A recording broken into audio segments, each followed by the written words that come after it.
আন্তর্জাতিক মাতৃভাষা ও মহান শহীদ দিবস উপলক্ষে ভাষা আন্দোলনের শহীদদের প্রতি শ্রদ্ধা জানিয়েছেন ঢাকা বিশ্ববিদ্যালয় কেন্দ্রীয় ছাত্র সংসদ ডাকসুর কয়েকজন সদস্য।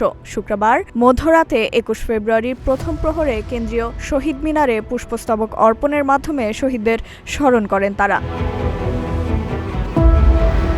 তবে এ কর্মসূচি নিয়ে ডাকসুর ভেতরে সমন্বয়হীনতার অভিযোগ উঠেছে। ডাকসুর কার্যনির্বাহী সদস্য সর্বমিত্র চাকমা দাবি করেন, তাকে ও আরও কয়েকজন সদস্যকে শ্রদ্ধা নিবেদনের বিষয়ে আগে থেকে জানানো হয়নি। বিষয়টি নিয়ে ক্ষোভ প্রকাশ করে ফেসবুকে তিনি জানান, বাংলাদেশ টেলিভিশনের লাইভ সম্প্রচার দেখে তিনি বিষয়টি জানতে পারেন।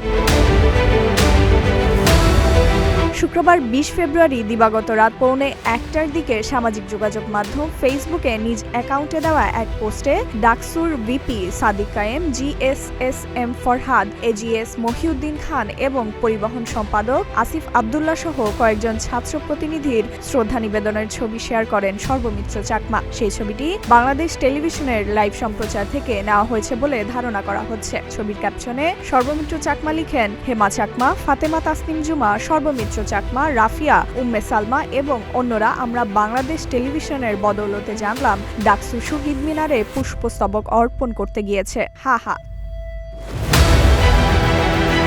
একই অভিযোগ তুলেছেন ডাকসুর মুক্তিযুদ্ধ ও গণতান্ত্রিক আন্দোলন সম্পাদক ফাতেমা তাসনিম জুমা। তিনি বলেন, শহীদ মিনারে যাওয়ার নিরাপত্তা পাস ও সময়সূচি সম্পর্কে স্পষ্ট কোনো সমন্বয় ছিল না। গ্রুপে জানানো হলে বিভ্রান্তি তৈরি হতো না বলেও তিনি মন্তব্য করেন। ফাইজা মেহরি নরিন, প্রতিদিনের বাংলাদেশ।